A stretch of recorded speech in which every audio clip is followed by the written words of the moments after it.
নিষেধাজ্ঞা কিংবা পতন আন্দোলনের ভয় দেখিয়ে লাভ নেই, নৌকা মার্কাই দেবে স্মার্ট বাংলাদেশ, বললেন প্রধানমন্ত্রী। এলিভেটেড এক্সপ্রেসওয়ের যুগে প্রবেশ বাংলাদেশের, উদ্বোধন করলেন প্রধানমন্ত্রী।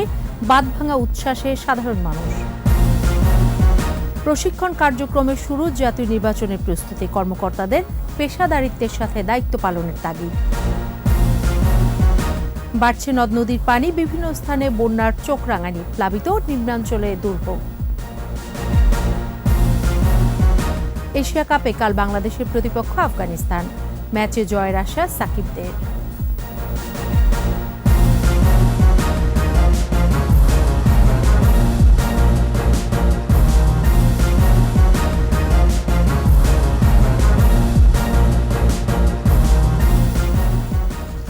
শুনছিলেন ফার্স্ট সিকিউরিটি ইসলামী ব্যাংক লিমিটেড সংবাদ শিরোনাম।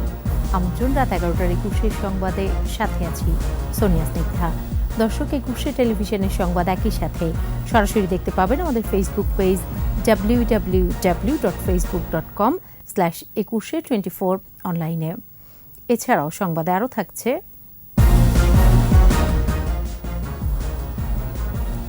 এবার ভারতের সূর্য অভিযান, মহাকাশযান আদিত্য L1-এর সফল উৎক্ষেপণ।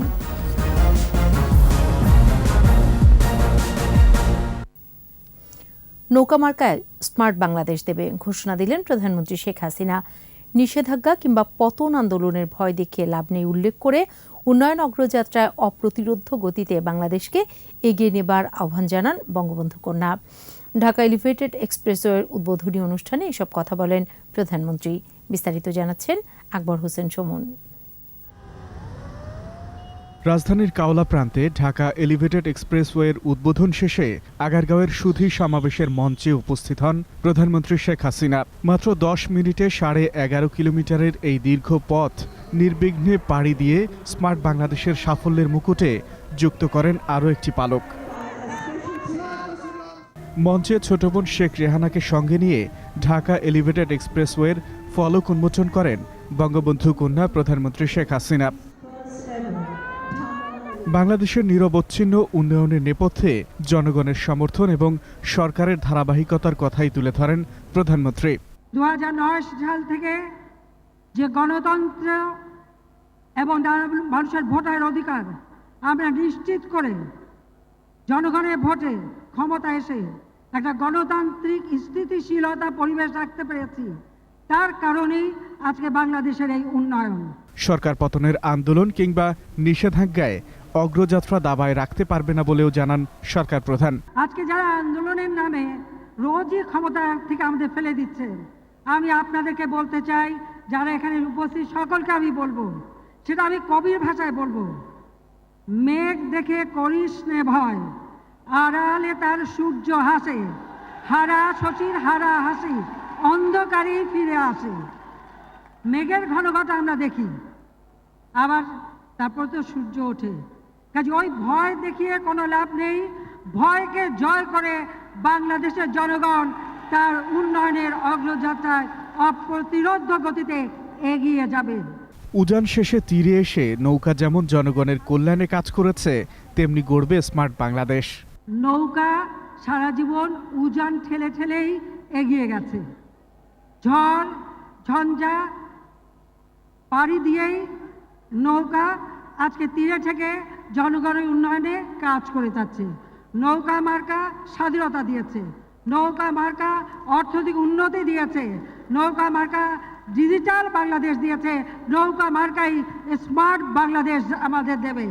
আত্মবিশ্বাস নিয়ে নৌকায় আস্থা রাখার আহ্বান জানান বঙ্গবন্ধু কন্যা। অগ্নি সন্ত্রাস, খুন, হত্যা অনেক কিছু আমরা দেখেছি, কিন্তু সেগুলি উত্তরণ ঘটিয়ে বাংলাদেশ ইনশাল্লাহ এগিয়ে যাবে। আধুনিক যোগাযোগ ব্যবস্থায় মেট্রোর পরে ঢাকা এলিভেটেড এক্সপ্রেসওয়ে আরেকটি নতুন মাত্রা যুক্ত করেছে। বিশেষ করে ঢাকার মানুষের জন্য যানজটমুক্ত যোগাযোগ ব্যবস্থার একটি নতুন দিগন্ত উন্মোচন করেছে, যা স্মার্ট বাংলাদেশের প্রতিচ্ছবি। আকবর হোসেন সুমন, 21 টেলিভিশন, ঢাকা। সড়ক যোগাযোগে নতুন দিগন্ত উন্মোচন হলো আজ। ঢাকার উত্তর ও দক্ষিণ অংশের সংযোগ সহজ করতে চালু হলো এলিভেটেড এক্সপ্রেসওয়ে। বিকেলে কাওলা প্রান্তে উড়াল সড়কের উদ্বোধন করেন প্রধানমন্ত্রী শেখ হাসিনা। স্বপ্নের এই স্থাপনা কমাবে যানজট, কাজে আনবে গতি। আরও জানাচ্ছেন প্রণব চক্রবর্তী। ক্যামেরায় ছিলেন আব্দুর রাজ্জাক এবং আবু হানিফ। এক মাহেন্দ্রক্ষণ এলিভেটেড এক্সপ্রেসওয়ের যুগে প্রবেশ করল বাংলাদেশ। দ্বার খুলল বাধাহীন দ্রুতগতির উড়াল সড়কের। শাহজালাল আন্তর্জাতিক বিমানবন্দর সড়কের কাওলা প্রান্তে নতুন এ দিগন্তের উন্মোচন করলেন প্রধানমন্ত্রী শেখ হাসিনা। এলিভেটেড এক্সপ্রেসওয়েতে টোল দিয়ে সড়কে প্রবেশ করে প্রধানমন্ত্রীর গাড়িবহর। নামফলক উন্মোচন করে অংশ নেন দোয়া মোনাজাতে। সাথে ছিলেন ছোট বোন শেখ রেহানা।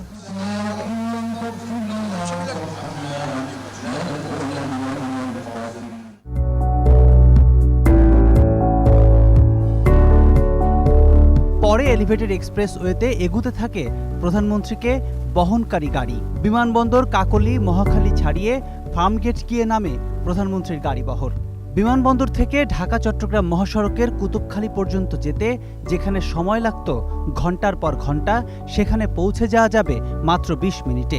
আজ চালু হলো কাওলা থেকে তেজগাঁও অংশের ১১ কিলোমিটারের এ পথ পাড়ি দেওয়া যাবে মাত্র ১২ থেকে ১৩ মিনিটে। কেননা ৪ লেনের এক্সপ্রেসওয়েতে গাড়ির গতি হবে ঘন্টায় ৬০ কিলোমিটার। টোল দিয়ে ওঠানামার সুযোগ থাকবে ১৫টি স্থানে। ফ্যাক্টরি ভিজিটে যেতে পারি না জ্যামের জন্য, তো এখন অনেক ভালো হয়েছে, তাড়াতাড়ি যেতে পারবো, সময় মতো পৌঁছতে পারবো। কম সময়ে উপর দিয়ে চলে গেলাম, যানজটের ঝুট ঝামেলা নাই। আগে এত উন্নত ছিল না, এখন অনেক উন্নত হয়েছে, অনেক শান্তিতে চলাফেরা করা যায়। রোববার সকাল ৬টা থেকে এলিভেটেড এক্সপ্রেসওয়েতে চলাচল করতে পারবেন নগরবাসী। অনেক প্রতীক্ষার পর দ্বার খুলল এলিভেটেড এক্সপ্রেসওয়ের। বিমানবন্দর থেকে ফার্মগেট সড়কে যারা প্রতিনিয়ত চলাচল করেন তারাই বুঝবেন এই রাস্তায় চলাচল কতটা ভোগান্তি। তাদের জন্য সুখবর, মাত্র ১০ মিনিটে পৌঁছে যেতে পারবেন ফার্মগেটে। আর এর মাধ্যমে ঢাকা শহরের যানজট নিরসনে এটি একটি বড় মাইলফলক বলছেন ভুক্তভোগীরা। প্রণব চক্রবর্তী, ২১শে টেলিভিশন, এলিভেটেড এক্সপ্রেসওয়ে, কাকলী।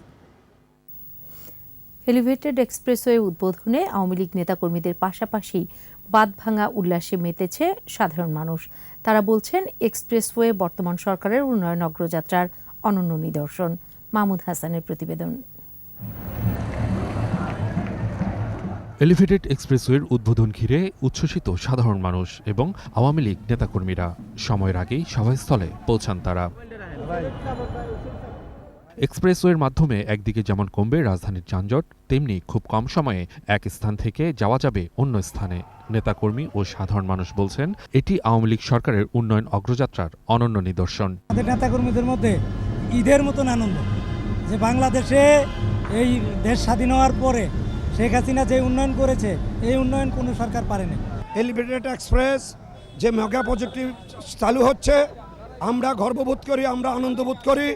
বাংলাদেশের জন্য একটা গর্ব এবং অহংকারের বিষয়। মাত্র 10 মিনিটে এয়ারপোর্ট যাওয়া মানে আর ঘন্টার পর ঘন্টা আমাদের আর অপেক্ষা করতে হবে না রাস্তায়। এজন্য সত্যিকার অর্থেই মাননীয় প্রধানমন্ত্রীকে আমরা আন্তরিক ধন্যবাদ এবং অভিনন্দন জানাই। যানজট নিরসনের জন্য মেগা প্রকল্পের এলিভেটেড এক্সপ্রেস আজকে উদ্বোধন হবে। এটা আমাদের দেশবাসীর জন্য অত্যন্ত একটা আনন্দের দিন, গর্বের দিন। বর্তমান সরকারের উন্নয়নের ধারা অব্যাহত রাখতে আগামী নির্বাচনে আবারও নৌকাকে বিজয়ী করার কথা জানান তারা। মাননীয় প্রধানমন্ত্রী জননেত্রী শেখ হাসিনা যে নির্দেশনা নির্বাচনের জন্য দিবেন, আমরা তৃণমূল পর্যায়ের আওয়ামী লীগ সেটিকে বাস্তবায়ন করবে এবং আগামী নির্বাচনে নৌকাকে বিজয়ী করে জননেত্রী শেখ হাসিনাকে আবারও রাষ্ট্রীয় ক্ষমতায় আনবে। উন্নয়ন ও দেশ বিরোধী যে কোনো ষড়যন্ত্র মোকাবেলায় মাঠে থাকার ঘোষণাও দেন তারা। মাহমুদ হাসান, ২১শে টেলিভিশন, ঢাকা। প্রশিক্ষণের মধ্য দিয়ে শুরু হলো জাতীয় নির্বাচনের প্রস্তুতি। প্রশিক্ষণ কার্যক্রমের উদ্বোধনী অনুষ্ঠানে প্রধান নির্বাচন কমিশনার কাজী হাবিবুল আওয়াল বলেন, জনগণ স্বাধীনভাবে ভোটাধিকার প্রয়োগ করতে পারলে নির্বাচন গ্রহণযোগ্য হবে। সুষ্ঠু ও নিরপেক্ষ নির্বাচন করতে আইনের মধ্যেই রিটার্নিং কর্মকর্তার ক্ষমতা বাড়ানো হয়েছে বলেও জানান সিইসি। শিউলি স্বপ্নমের প্রতিবেদন। দ্বাদশ জাতীয় সংসদ নির্বাচন সুষ্ঠু ও গ্রহণযোগ্যভাবে করতে শুরু হলো ভোট গ্রহণ কর্মকর্তাদের, প্রশিক্ষকদের প্রশিক্ষণ। আগারগাঁও নির্বাচনী প্রশিক্ষণ ইনস্টিটিউটে এই কার্যক্রমের উদ্বোধন করেন প্রধান নির্বাচন কমিশনার কাজী হাবিবুল আওয়াল। প্রশিক্ষণ কর্মসূচির শুভ উদ্বোধন ঘোষণা করছি। বক্তৃতায় সিসি বলেন, অবাধ, সুষ্ঠু ও নিরপেক্ষ নির্বাচন আয়োজনে সততা ও সাহস প্রয়োজন। নির্বাচন খুব সহজ কাজ নয়। নির্বাচনকে গ্রহণযোগ্য ও বিশ্বাসযোগ্য করতে নিষ্ঠার সাথে দায়িত্ব পালনের নির্দেশ দেন তিনি। প্রিজাইডিং অফিসারের যে দায়িত্ব ও ক্ষমতা, এটি অতি সম্প্রতি আইনের মাধ্যমে অধিক দায়িত্বপূর্ণ করা হয়েছে। যে নির্বাচনটা শুধু অবাধ, নিরপেক্ষ, সুষ্ঠু, শান্তিপূর্ণ নয়, এটি বিশ্বাসযোগ্য, ক্রেডিবল হতে হবে, এবং যেখানে জনগণ তাদের ভোটাধিকার সত্যিকার অর্থে স্বাধীনভাবে প্রয়োগ করতে পারবে, তাহলেই সেই নির্বাচনটা প্রকৃত অর্থে নির্বাচন। এর আগে নির্বাচন কমিশনার আনিসুর রহমান বলেন, 2024 সালের গোড়ার দিকে জাতীয় সংসদ নির্বাচন অনুষ্ঠিত হবে। নির্বাচন যেহেতু ব্যালট পেপারে হবে, তাই চ্যালেঞ্জও বেশি থাকবে বলেও জানান তিনি। 24 সালের গোড়ার দিকে একেবারে জানুয়ারির প্রথম সপ্তাহে নির্বাচন হবে। আমরা এখনো তারিখ ঠিক করিনি। সেই দ্বাদশ জাতীয় সংসদ নির্বাচনের আনুষ্ঠানিক কার্যক্রম আজকে থেকে শুরু হয়ে গেল। সুষ্ঠু ও ঝুঁকিমুক্ত ভোট গ্রহণে নির্বাচনী আইন ভালোমতো জেনে কর্মকর্তাদের পেশাদারিত্বের সাথে দায়িত্ব পালনের তাগিদ দেন নির্বাচন কমিশনাররা। পেশাদারিত্ব নিয়ে প্রশিক্ষণটা নেবেন, সেইভাবেই প্রশিক্ষণটা আবার ওদেরকে ডেলিভারি দিবেন। একটা সুন্দর, সুষ্ঠু, অবাধ নির্বাচন অনুষ্ঠানে বিশেষ ভূমিকা রাখেন। মাঠ পর্যায়ে ভোট গ্রহণ কর্মকর্তাদের প্রশিক্ষণ দিতে প্রথম ধাপে 3200 জন নির্বাচনী কর্মকর্তাকে মাস্টার ট্রেনার হিসেবে প্রশিক্ষণ দেওয়া হচ্ছে। শিউলি শবনম, একুশে টেলিভিশন, ঢাকা। উত্তরাঞ্চল সহ বিভিন্ন স্থানে বাড়ছে নদ নদীর পানি। তিস্তা, ব্রহ্মপুত্র ও যমুনার পানি বিপদসীমার উপর দিয়ে প্রবাহিত হচ্ছে। কিছু স্থানে শুরু হয়েছে নদী ভাঙন। পানি বৃদ্ধি অব্যাহত থাকায় তীরবর্তী নিম্নাঞ্চলবাসীর দুর্ভোগ বেড়েছে। এদিকে লক্ষ্মীপুরে অস্বাভাবিক জোয়ারে বেড়িবাঁধ ভেঙে সৃষ্টি হয়েছে বন্যা, তলিয়ে গেছে রাস্তাঘাট, ঘরবাড়ি, মাছের ঘের। প্রতিনিধিদের সহায়তায় মাসুম আলিসার প্রতিবেদন। গাইবান্ধায় তিস্তা, যমুনা ও ব্রহ্মপুত্রের পানি বেড়েছে। ফুলছড়ি পয়েন্টে যমুনার পানি বিপদসীমার উপর দিয়ে বইছে। সদর, সুন্দরগঞ্জ, ফুলছড়ি ও শাখাটার চরাঞ্চলের বাড়িঘরে পানি উঠেছে। তারও পাশে পানি, বুঝছেন, এখন বাচ্চা কাচ্চা নিয়ে খুবই কষ্টের মধ্যে আছি। পানি বাড়তেছে, আগের খুব সমস্যা।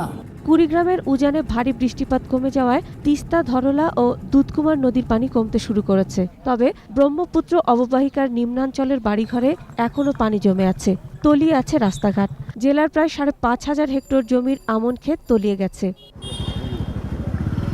বগুড়ার সারিয়াকান্দি উপজেলায় যমুনা নদীর ভাঙন তীব্র হয়েছে। এদিকে প্রশাসনের নির্দেশে নদী সংলগ্ন এলাকা ছেড়ে নিরাপদ স্থানে আশ্রয় নিতে শুরু করেছেন নদী পাড়ের বাসিন্দারা। অনেক ঘর বাড়ি ছিল, সেগুলো ঘর কাল একবারে ড্রাইভে চলে গেছে, কেউ কিছুই পায় নাই। জেলা প্রশাসকের মাধ্যমে উপজেলা নির্বাহী অফিসারের সহযোগিতায় 150 পরিবারকে শুকনা খাবার বিতরণ করছে। সিরাজগঞ্জে যমুনার পানি বৃদ্ধি অব্যাহত রয়েছে। বাড়ছে যমুনার শাখা নদ নদীর পানিও। তলিয়ে গেছে গাজীপুর সদর, বেলকুচি, চৌহালি, এনায়েতপুর ও শাহজাদপুর উপজেলার নিম্নাঞ্চল ও চরাঞ্চলের রাস্তাঘাট। পানি উন্নয়ন বোর্ড জানায়, আরও 2-1 দিন যমুনার পানি সামান্য বাড়লেও আতঙ্কের কিছু নেই। আমরা তো চলাফেরা পারি না ভালো করে। জামালপুরে যমুনা, পুরাতন ব্রহ্মপুত্র, দশানি, ঝিনাই, জিঞ্জিরাম সহ সব নদ নদীর পানিও বেড়েছে। 25,000 মানুষ পানিবন্দী রয়েছে। লক্ষ্মীপুরে অস্বাভাবিক জোয়ারে বেড়িবাঁধ ভেঙে সৃষ্টি হয়েছে বন্যা। ভাটায় নামলেও জোয়ারে আবার পানি ঢুকছে। ভাঙনের কবলে পড়ে মজু চৌধুরীর হাটের চর রমণীমোহন ও কমলনগর চর ফলকন এলাকার নিম্নাঞ্চল প্লাবিত হয়েছে। বেড়িবাঁধটা ভাঙ্গা যাইতেছে, অনেক ক্ষয়ক্ষতি হইতেছে। কোটি টাকার মাছ চলে গেছে, বাড়িঘর সব কিছু শেষ হয়ে গেছে। টানা বৃষ্টিতে ঝুঁকিপূর্ণ হয়ে পড়েছে বেড়িবাঁধ। বেশ কিছু পয়েন্ট ঝুঁকির মধ্যে পড়েছে। মাসুম আলিসা, একুশে television. BSB Cambrian education group Asia cup 2023।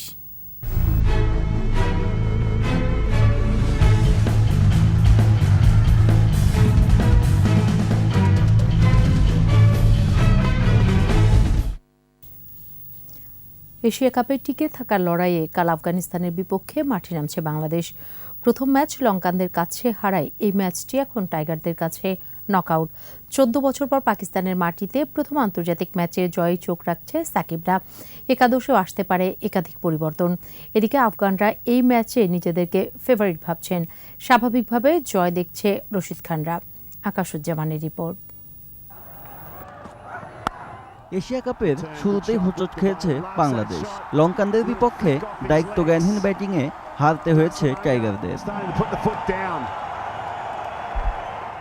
ইনজুরিতে তামিমের না থাকা, জ্বরে ভোগা লিটনের অনুপস্থিতিতে সুযোগ পেয়ে ব্যর্থ তানজিদ হাসান তামিম ও নাইম শেখ। বহুল আলোচিত 7 নম্বর পজিশনেও আলো কাটতে পারেনি মেহেদী হাসান মিরাজ ও শেখ মাহাদি হাসান। আফগানদের বিপক্ষে তাই পরিবর্তনের আভাস আসছে বাংলাদেশ দলে।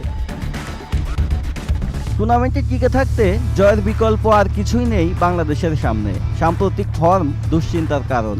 তবে এসব তোয়াক্কা না করে মাঠের পরিকল্পনা ঠিকঠাক কাজে লাগাতে চায় সাকিবরা। আফগানদের বিপক্ষে সবশেষ এশিয়া কাপেও হেরেছিল বাংলাদেশ। ঘরের মাঠে ওয়ানডে ফরম্যাটের স্মৃতিটাও সুখকর নয়। বিশ্বকাপের আগে প্রস্তুতির সেরা মঞ্চ এশিয়া কাপে টিকে থাকতে তাই সামর্থ্যের সবটুকু দিতে চান তাসকিন মুশফিকরা। নিচ্ছি সংবাদ বিরতি। যখন ফিরছি তখন অন্যান্য খবরের সঙ্গে আরও থাকবে। ডেঙ্গুতে গেল 24 ঘন্টায় 21 জনের মৃত্যু। হাসপাতালে ভর্তি 2352 জন। টাঙ্গাইলের বাসাইলে বখাটের ইফটিজিং। সালিশে অপমান সইতে না পেরে শিক্ষার্থীর আত্মহত্যা।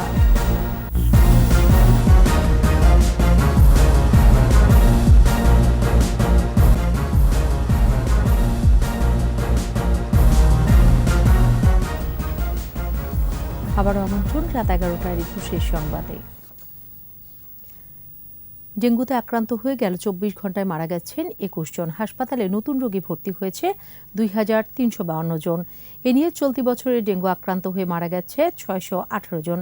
স্বাস্থ্য অধিদপ্তরের বুলেটিনে জানানো হয় শুধু ঢাকাতেই মারা গেছে 17 জন, আর ঢাকার বাইরে 4 জনের মৃত্যু হয়েছে। ঢাকায় ডেঙ্গু আক্রান্ত হয়ে হাসপাতালে ভর্তি হচ্ছেন 982 জন। ঢাকার বাইরে হাসপাতালে ভর্তি হয়েছেন 1370 জন। চলতি বছরের জানুয়ারি থেকে মোট আক্রান্তের সংখ্যা 1,27,694 জন।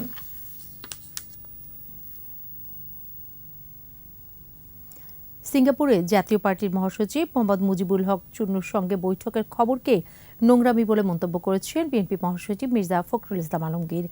সিঙ্গাপুরে চিকিৎসা শেষে শনিবার সন্ধ্যায় ঢাকায় ফিরে শাহজালাল আন্তর্জাতিক বিমানবন্দরে সাংবাদিকদের প্রশ্নের জবাবে তিনি এই মন্তব্য করেন। সমাজ তৈরি করে ফেলেছে, এমন একটা জগৎ তৈরি করতে, যে জগতের নোংরামি ছাড়া কিছু নেই। এটা একটা খুব দুঃখজনক ব্যাপার। যেখানে আমাদের মতো রাজনীতিবিদ, আমরা যারা রাজনীতি করি, আমরা যারা মুক্তিযুদ্ধের সঙ্গে জড়িত ছিলাম, এখন গণতান্ত্রিক সংগঠন যাচ্ছি, আমাদেরকে নিয়ে জড়িয়েও এই সমস্ত নোংরা কথাবার্তা ছড়ায় এবং আনফর্চুনেটলি মিডিয়াতে ছড়ায়, সোশ্যাল মিডিয়াতে ছড়ায়। যেটা আমি মনে করি যে এটা আমার উত্তর দেওয়াটাও আমার জন্য আপনার লজ্জাজনক। ভারত মহাসাগরীয় কৌশল বাস্তবায়নে এখন সব পক্ষ ইতিবাচক, কিন্তু বাস্তবায়ন পর্যায়ে গেলে সেটা আর নাও পাওয়া যেতে পারে। তাই শান্তিপূর্ণ স্থিতিশীল ভারত মহাসাগর গড়তে বাস্তবতার প্রেক্ষিতে অন্তর্ভুক্তিমূলক অংশগ্রহণ থাকতে হবে। বিশ্বের আন্তর্জাতিক সেমিনারে সব কথা বলেছেন বিশিষ্টজনেরা। রিপোর্টে বাকিটা জানাচ্ছেন মোহাম্মদ নুরুন নবী। বিশ্ব বাণিজ্যের গ্রোথ ইঞ্জিন ভারত মহাসাগর। অভিন্ন উন্নয়ন ভাগ্য নির্ধারণে এই সাগরের সর্বোত্তম ব্যবহার সবারই চিন্তাভাবনার অন্ত নেই। কিন্তু সেটা কিভাবে? সাগরে শান্তি বজায় রাখাই যখন বড় চ্যালেঞ্জ, এটাও বাস্তবতা। বাংলাদেশের মতো দেশগুলো সামরিক উপস্থিতি চায় না। এসব কৌশল খুঁজতে Bangladesh in the Pacific Outlook, opportunity and way forward শিরোনামে সেমিনার আয়োজন করে বিস। বক্তারা বলেন, শান্তিপূর্ণ না হলে, নিরাপদ না হলে সুফল পাবে না কেউই। And this is the principal guiding basis on which we would like to proceed. In the critical area of connectivity, Bangladesh remains committed and active on multiple forums. including through regional or sub-regional configurations like SARC, BIMSTEC, and DBIN. আন্তর্জাতিক আইন ও জাতিসংঘ কনভেনশনের সম্মতিগুলো মেনে চললে সব পক্ষের একটা স্থিতাবস্থা আসতে পারে। অংশীজনদের কাউকে পেছনে ফেলে একক কোনো পক্ষের উন্নয়নে এ কৌশল টেকসই হবে না মত বিশ্লেষকদের। This exactly strategic autonomy, which is the most important so far as the 21st century begins to take shape, we can see now gradually the expanding world of strategic autonomy. এমনিতে একটি স্নায়ুযুদ্ধের দামামার মধ্য দিয়ে যাচ্ছে বিশ্ব ব্যবস্থা, তাই নতুন বহু স্তরে বহুপাক্ষিকতার মতো মডেল নিয়ে ভাবতে হবে সমুদ্রের উপযোগিতা ঠিক রাখতে। A free, open, peaceful, secure and inclusive Indo-Pacific is essential for peace, security, stability and growth in the region and beyond. The potential to destabilize the whole region unless the international community and especially the neighbors intensify their efforts to sustainable repatriation of 1.2 million forcibly displaced residents of Myanmar. একেবারে সামরিক উপস্থিতি শূন্য করে সাগরকে নিরাপদ করা যাবে না, কিন্তু সেটা কোন ফরম্যাটে থাকবে কিংবা কাজ করবে তা নিয়ে সব পক্ষের আলাপ আলোচনার বিকল্প নেই বলেও মত দেন বিশ্লেষকরা। Japan would like to seek the partnership with the emerging global power like Bangladesh. Mohammad Nurun নবী, ২১ টেলিভিশন, ঢাকা। টাঙ্গাইলের বাসাইলে বখাটের ইফটিজিং সইতে না পেরে শিক্ষার্থী আত্মহত্যা করেছে বলে অভিযোগ করেছে পরিবার। গত বুধবার বিকেলে স্কুলের সালিশি বৈঠক থেকে ফিরে আত্মহত্যা করে ওই শিক্ষার্থী। প্রাথমিকভাবে অভিযোগের সত্যতা পেয়েছে উপজেলা প্রশাসনের তদন্ত কমিটি। পুলিশ বলছে আত্মহত্যার প্ররোচনার অভিযোগে সালিশে বসা শিক্ষক ও বখাটের বিরুদ্ধে মামলা দায়ের করা হবে। টাঙ্গাইল প্রতিনিধি কাজী রিপনের রিপোর্ট, জানাচ্ছেন মাসুম আলিসা। টাঙ্গাইলের বাসাইলের লৌহজং উচ্চ বিদ্যালয়ের ১০ম শ্রেণীর শিক্ষার্থী জুই স্কুলে আসা যাওয়ার পথে ইফটিজিং করত টাঙ্গাইল সদরের করটিয়া ইউনিয়নের বীরপুশিয়া নয়াপাড়া গ্রামের প্রবাসী কামরুল ইসলামের বখাটে ছেলে বাঁধন। বিষয়টি জুই স্কুলের শিক্ষকদের জানালে অ্যাসিড দিয়ে মুখ ঝলসে দেওয়ার হুমকি দেয় বাঁধন। সবশেষ গত বুধবার দুই পরিবারকে ডেকে সালিশি বৈঠকে বসে বিদ্যালয়ের শিক্ষকরা। পরিবারের অভিযোগ, সালিশে জুইকেও অপমান ও গালমন্দ করা হলে স্কুল থেকে ফিরেই ফ্যানের সাথে ঝুলে সে আত্মহত্যা করে।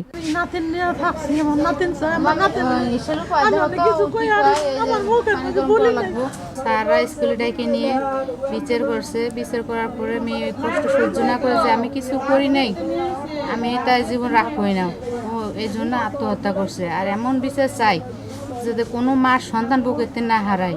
মোটর আর এক মেয়ে সিএনজিতে টাইনে উঠে নিয়ে যাবেন ছিল, পর জনগণ তাদের রেখে দিয়েছে জোর করে। ওই ছেলে এই কাণ্ড করেছিল। তারপরে এলাকায় হুন্ডা নিয়ে আসে, এবং বাবা আসে যে মানুষ আতঙ্ক হয়ে থাকে। ওই ছেলেটা স্কুল যেখানকার ছুটি দিত ওই টাইমে আসতো, আর স্কুলে যেখানকার পোলাপান যাইতো ওই টাইমে আসতো। এ বিষয়ে বৃহস্পতিবার বিকালে বখাটে বাঁধনের বাড়িতে গেলে কাউকে পাওয়া যায়নি। তবে বিদ্যালয়ের প্রধান শিক্ষক নিহত শিক্ষার্থীকে অপমান করার অভিযোগ অস্বীকার করেছেন। সেখানে কাউকে উচ্চবাচ্য কিছু বলা হয় না। শান্তশিষ্ট বাবু ওই গার্জেনে কইছে যে তুমি যেহেতু এখন সাবেক ছাত্র, তুমি 2020 সালে পাশ করে গেছো, তুমি আর স্কুলে আসবে না। পরে আমি প্রধান শিক্ষক হিসাবে এই স্কুলটাকে নিরাপদ রাখার জন্য, মেয়েদেরকে নিরাপদ রাখার জন্য আমি ছেলেটাকে একটু প্রেশার দিয়ে কথা বলছি। এ বিষয়ে উপজেলা প্রশাসন একটি তদন্ত কমিটি করেছে। সমস্ত কিছু তদন্ত করে আমরা উপজেলা নির্বাহী অফিসার বরাবর একটি তদন্ত রিপোর্ট দেব, সেটার ভিত্তিতে ব্যবস্থা নেব। পুলিশ বলছে এ ঘটনায় শুধু বখাটের বাঁধন নয়, শিক্ষকদের বিরুদ্ধেও মামলা হবে। মামলার প্রস্তুতি চলতেছে, ওরা দাফন করে আসবে, পরে মামলা নেওয়া হবে। স্কুলের শিক্ষকের আসামি হবে। ওরা আদালত বিচার বসাইছিল, বিচারে অপমান করছে মেয়েকে। আত্মহত্যার প্ররোচনা মামলা হবে। এ ঘটনার দ্রুত বিচার দাবি করেছেন নিহতের পরিবার ও এলাকাবাসী। মাসুম আলিসা, ২১ টেলিভিশন। দেশে উৎপাদিত কাঁঠালের প্রায় 25% নষ্ট হয়, যার আর্থিক মূল্য প্রায় 500 কোটি টাকা। এমন বাস্তবতায় কাঁঠাল রপ্তানির উদ্যোগ নিয়েছে সরকার। কৃষি বিভাগ জানিয়েছে, বিশ্বের যেসব দেশে কাঁঠাল উৎপাদন হয় না, ওইসব দেশে কাঁচা, পাকা ও প্রক্রিয়াজাত করা কাঁঠাল রপ্তানির বিষয়ে আলোচনা চলছে। ২১ স্পেশালে মফিউর রহমানের 2 পর্বের রিপোর্টের আজ শেষ পর্ব। কাঁঠাল উৎপাদনে বাংলাদেশ বিশ্বে দ্বিতীয়। প্রতি বছর দেশের ৭৬,০০০ হেক্টর জমিতে ১৭ লাখ টনের বেশি কাঁঠাল উৎপাদন হয়। পাকা কাঁঠাল ফল এবং কাঁচা কাঁঠাল সবজি হিসেবে বেশ জনপ্রিয়।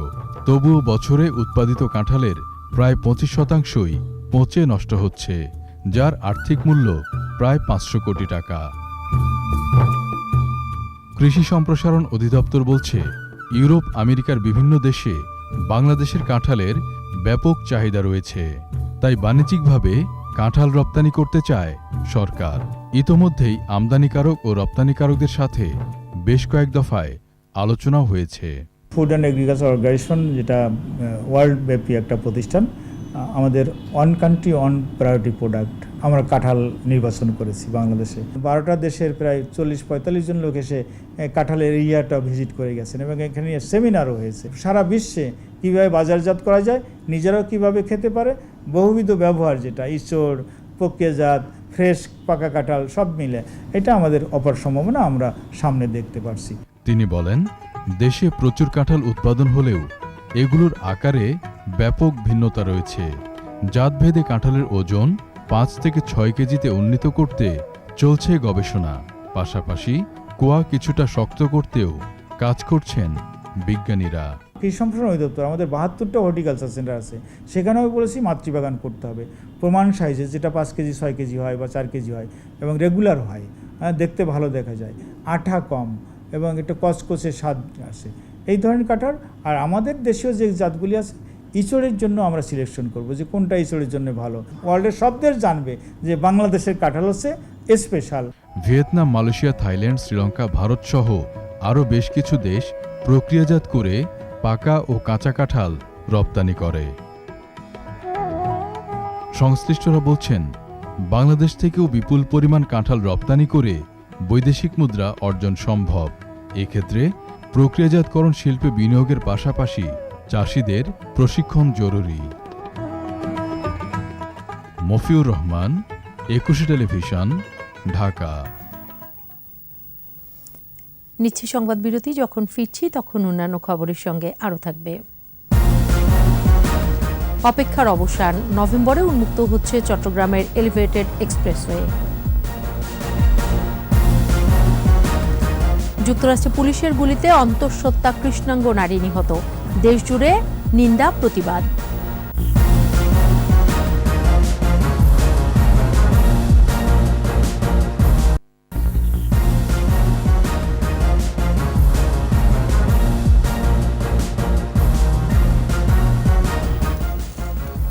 আবারও আমন্ত্রণ রাত 11টার 21 সংবাদে। রাজধানীর ডেমরায় মার্কেটে ডাকাতি করে 4টি মোটরসাইকেল ও মূল্যবান সম্পদ লুটের ঘটনায় 5 জনকে গ্রেফতার করেছে ডেমরা থানা পুলিশ। বাকিদের ধরতে অভিযান অব্যাহত রয়েছে। রাসেল খানের রিপোর্ট। রাত 1টা। সিসিটিভির ফুটেজে দেখা যায় 20 থেকে 25 জনের একটি দল অস্ত্র নিয়ে হামলা চালায় রাজধানীর ডেমরার একটি মার্কেটে। প্রথমে মার্কেটের বিদ্যুৎ সংযোগ বিচ্ছিন্ন ও সিসিটিভি ভেঙে ফেলে তারা। পরে তালা ভেঙে মোটরসাইকেলের শোরুমে ঢুকে 4টি মোটরসাইকেল ও পাশের দোকানগুলো থেকে মালামাল আর টাকা পয়সা লুটে নেয় ডাকাতরা। প্রত্যক্ষদর্শীরা জানান, রাতে ডাকাত দল হঠাৎ হামলা চালায়। এগিয়ে এলে গুলি করার হুমকি দেয় তারা। অনবরত এখানে মনে করেন মানুষের জাম হয়ে গেছে, কেউ হেলমেট পরা, মহিলা 3 জন আসছিল, টাইঙ্গা চুইরা এদিকের থেকে যা আছে এটা আমরা যখন ওই জায়গায় দাঁড়াইছি ওরা কইছে যে ভিতরে যান এটা ফায়ার করবে। ভাঙার পরে মনে হয় আপনার যে যা পারে যেমনি পারে এমনি লয়ে গেছে।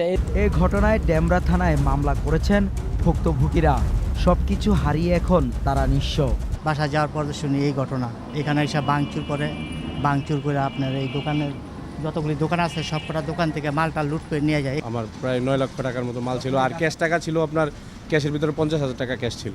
পুলিশ বলছে, সিসিটিভির ফুটেজ দেখে ডেমরার বিভিন্ন এলাকা থেকে 5 জনকে গ্রেফতার করা হয়েছে। বাকিদের ধরতে অভিযান অব্যাহত রয়েছে। রাসেল খান, 21 টেলিভিশন, ঢাকা। অবশেষে নভেম্বরে খুলে দেওয়া হচ্ছে চট্টগ্রাম নগরীর পতেঙ্গা থেকে লালখান বাজার পর্যন্ত 16.5 কিলোমিটার দীর্ঘ এলিভেটেড এক্সপ্রেসওয়ে। বেশ কয়েক দফায় প্রকল্পের সময় ও ব্যয় বাড়লেও র্যাম্প ছাড়াই খুলছে বন্দরনগরীর এই এলিভেটেড এক্সপ্রেসওয়ে। বিপ্লব মজুমদারের ক্যামেরায় চট্টগ্রাম থেকে রিপোর্ট করছেন হাসান ফেরদৌস। পাতেঙ্গা থেকে লালখান বাজার পর্যন্ত 16.5 কিলোমিটার দীর্ঘ এলিভেটেড এক্সপ্রেসওয়ে নির্মাণে ৩,250 কোটি টাকা অনুমোদন করা হয় 2017 সালে। 2018 সালে কাজ শুরু হলেও দফায় দফায় নকশা পরিবর্তন, ভূমি জটিলতায় প্রকল্প বাস্তবায়নের সময় লেগে যায় প্রায় 5 বছর। শেষ পর্যন্ত প্রকল্পের মেয়াদ 2024 সালের জুন পর্যন্ত বর্ধিত করে ব্যয় নির্ধারণ করা হয় 4,370 কোটি টাকা। প্রকল্প প্রণয়ন এবং বাস্তবায়নের ক্ষেত্রে সঠিক পরিকল্পনা না থাকায় প্রকল্প ব্যয় বাড়ছে বলে মনে করেন বিশিষ্টজনরা। এর ফলে আর্থিক অনিয়মের সুযোগও বেড়ে যায় বলে মনে করেন তারা। এই লিঙ্ক রোডটা এখনো সম্পূর্ণভাবে চালু করা সম্ভব হয়নি। এই লিঙ্ক রোডটাকে কিন্তু সম্পূর্ণভাবে কাজে লাগাতে হবে, একটা পরিকল্পনা করতে হবে। আপনি যদি লিঙ্ক রোড করে লিঙ্ক রোডের পাশে যদি আপনি মার্কেট বাজার সৃষ্টি হয়ে যায়, এখন হচ্ছে কিন্তু আপনি লিঙ্ক রোড করা হয়েছে কিন্তু গাড়ি পাস করার জন্য, কিন্তু ওখানে বাজার হচ্ছে, বাজার হয়ে যাচ্ছে, হয়ে যাচ্ছে, আবার কিন্তু যানজটের সৃষ্টি হবে। ব্যয়িত অর্থের যে সুফল জনগণ পাওয়ার কথা, জনগণ সেই সুফল থেকে বঞ্চিত হয় এবং ওই ব্যয়িত অর্থনীতির উপরে চাপ তৈরি করে, যেটি আমাদের অর্থনীতির উপরে এই ধরনের প্রকল্পগুলি ক্রমাগতভাবে চাপ তৈরি করছে। 16.5 কিলোমিটার দীর্ঘ এই এলিভেটেড এক্সপ্রেসওয়ের সংশোধিত নকশায় র্যাম্প রাখা হয়েছে 14টি। আগামী নভেম্বরে এই র্যাম্প নির্মাণের কাজ শুরু হবে। আমাদের 14টা র্যাম্প সংযুক্ত আছে। এটা আমরা আমাদের চট্টগ্রাম শহরের আমরা বুয়েটের এক্সপার্ট প্রফেসর এবং আমাদের Chattogram metropolitan traffic police, Chattogram city corporation অর্থাৎ সকল স্টেক হোল্ডারকে নিয়েই আমরা র্যামগুলো চূড়ান্ত করেছি। আমাদের র্যামের টেন্ডার করে দিয়েছি। আশা করতেছি আমাদের অক্টোবর নভেম্বর থেকে আমরা র্যামেরও কাজ শুরু করে দিব ইনশাল্লাহ। এর মধ্যে মূল এলিভেটেড এক্সপ্রেসের কাজ 95% শেষ হয়েছে বলে জানান সিডিএ চেয়ারম্যান। চট্টগ্রাম বিমানবন্দর থেকে চট্টগ্রাম শহরের সেই লালখান বাজার পর্যন্ত আমরা একদম আগামী নভেম্বরের প্রথম সপ্তাহে কাজ সম্পন্ন করে মাননীয় প্রধানমন্ত্রী এটা উদ্বোধন করবেন। এদিকে নবনির্মিত এলিভেটেড এক্সপ্রেসওয়েটি নামকরণ করা হয় চট্টগ্রামের প্রয়াত মেয়র এবিএম মহিউদ্দিন চৌধুরীর নামে। বঙ্গবন্ধু শেখ মুজিবুর রহমান টানেলের কাজ শেষ হলেই এই প্রকল্পটির গুরুত্ব অনেকাংশে বেড়ে যাবে। চট্টগ্রাম মহানগরীর যানজট নিরসনে প্রকল্পটি গুরুত্বপূর্ণ ভূমিকা রাখবে বলে মনে করছেন সংশ্লিষ্টরা। হাসান ফেরদৌস, 21 টেলিভিশন, চট্টগ্রাম। রংপুরের লালবাগে বিদ্যানন্দ ফাউন্ডেশনের 10 টাকার বাজারে চাল, ডাল, মুরগি সহ বিভিন্ন নিত্য প্রয়োজনীয় পণ্য কিনলেন হতদরিদ্ররা। অতিরিক্ত জেলা প্রশাসক মোহাম্মদ আব্দুল মান্নান 10 টাকার বাজার উদ্বোধন করেন। এ সময় বিদ্যানন্দ ফাউন্ডেশন কর্তৃপক্ষ জানায়, সহায় সম্বলহীন পরিবার যেন কম দামে খাবার কিনে খেতে পারে সেজন্য 10 টাকার বাজার চালু করা হয়েছে। 10 টাকার বাজারে 5 টাকায় 1.5 কেজি ওজনের মুরগি, 1.5 কেজি পাঙ্গাস মাছ, 2 টাকা কেজি দরে চিনি ও আটা, 1 টাকা হালি ডিম, 4 টাকা লিটার তেল ও একটি লুঙ্গি 4 টাকায় কেনা যাবে।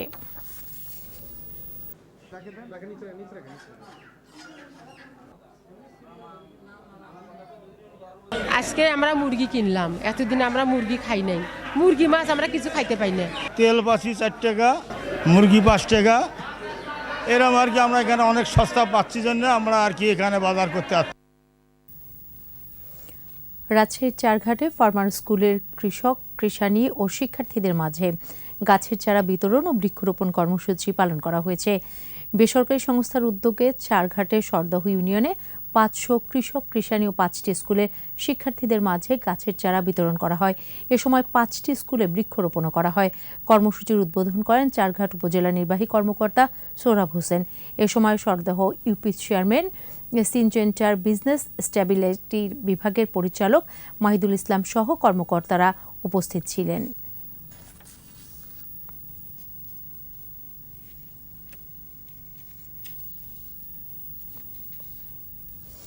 আর এরই সাথে শেষ করছি রাত 11টার 21 সংবাদ। যাবার আগে ফার্স্ট সিকিউরিটি ইসলামী ব্যাংক লিমিটেড সংবাদ শিরোনামগুলো আরও একবার। নিষেধাজ্ঞা কিংবা পতন আন্দোলনের ভয় দেখিয়ে লাভ নেই, নৌকা মার্কাই দেবে স্মার্ট বাংলাদেশ, বললেন প্রধানমন্ত্রী। এলিভেটেড এক্সপ্রেসওয়ের যুগে প্রবেশ বাংলাদেশের উদ্বোধন করলেন প্রধানমন্ত্রী। বাঁধ ভাঙা উচ্ছ্বাসে সাধারণ মানুষ। প্রশিক্ষণ কার্যক্রমে শুরু জাতীয় নির্বাচনের প্রস্তুতি, কর্মকর্তাদের পেশাদারিত্বের সাথে দায়িত্ব পালনের তাগিদ। বাড়ছে নদ নদীর পানি, বিভিন্ন স্থানে বন্যার চোখ রাঙানি, প্লাবিত নিম্নাঞ্চলে দুর্ভোগ। এশিয়া কাপে কাল বাংলাদেশের প্রতিপক্ষ আফগানিস্তান, ম্যাচ জয়ের আশা সাকিবদের।